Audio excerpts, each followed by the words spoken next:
The 2016 Toyota CHR Concept 2. Toyota will launch a small SUV aimed directly at the 2015 Nissan Juke. The 2016 Toyota CHR concept that was shown at last year's Paris Motor Show was supposed to be a preview of the upcoming car, although there were clearly a lot of non-production touches in that design.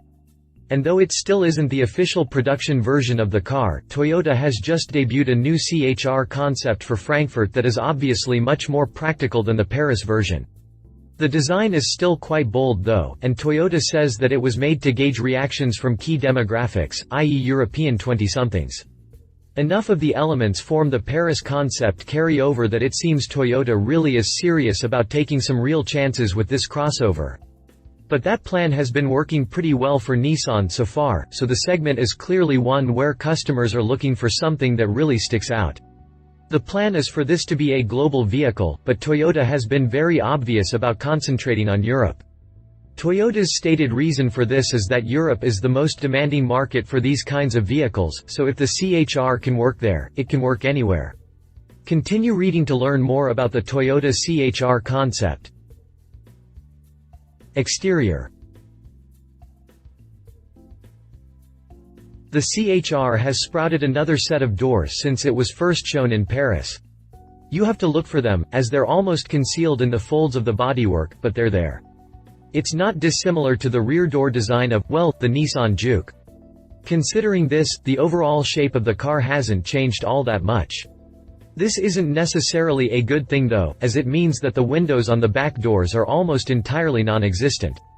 The angle of the C-pillars is also much more befitting a vehicle with two doors, but these problems will presumably be ironed out on the production version. The design is very angular, and Toyota has likened it to a highly durable, precision-cut gemstone. That's far from being the craziest thing ever put in an automotive press release, and neither is it too big a leap to see a cut gem as an inspiration behind the design. It will probably have to be toned down a bit more for production, but it will still require a pretty bold design in order to take on the Juke, and it will be interesting to see Toyota walk that line. Interior. Toyota hasn't given us so much as a peek at the interior of the CHR, in either its Paris form or this new one. About all we can know for certain is that it would have very poor visibility from the back seat. The interior will have to go up against the Juke's, and will likely offer similar dimensions. The Juke's interior is not at all an unpleasant place to be, but it is also pretty conventional and not nearly as wild as the exterior design, with the one exception of the center console. So here is hoping that the CHR ends up having a more imaginative interior. That would be the kind of thing that would attract those young buyers that Toyota is after and would set the crossover apart in the way that Toyota says it would like to. Since the crossover is clearly going to be a sort of styling flagship for Toyota, the interior should do something to bridge the gap between the sorts of interiors we usually see only on concept cars and those of current production vehicles. Drivetrain. With this new version of the concept, Toyota has elaborated a bit further on the drivetrain, although still stops short of giving any actual specifics. The Paris concept was identified simply as a hybrid, while this one was described as having a new and more compact full hybrid powertrain with lighter componentry. What it doesn't mention is whether or not it's any cheaper than existing hybrid systems. A low price point is very important when trying to sell cars to young people, and the key to the Juke's success is that it is both interesting and relatively inexpensive. Putting a hybrid system into the CHR will either make it more expensive or force Toyota to skimp on other components in order to keep the price competitive with that of the Juke. Alternatively, the hybrid system may just be an option, with a base model being offered without the system. Conclusion.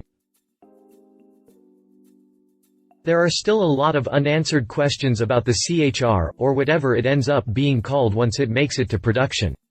That was fine when the first version of the concept was shown in Paris, but as it evolves and becomes more of a production version of the car, we will eventually need to know things like fuel economy, horsepower, and what it actually looks like on the inside. But for now, it shows promise. Toyota's current crop of crossovers are very bland, and this more adventurous thinking could do the company a lot of good.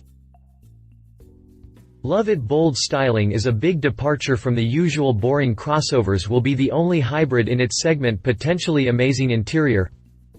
Leave it difficult to see how the price could compete with the Juke. Styling might be a bit too impractical, would look really cool as a regular coupe, but isn't one. If you liked this video, please share your thoughts in the comments below and don't forget to hit the subscribe button.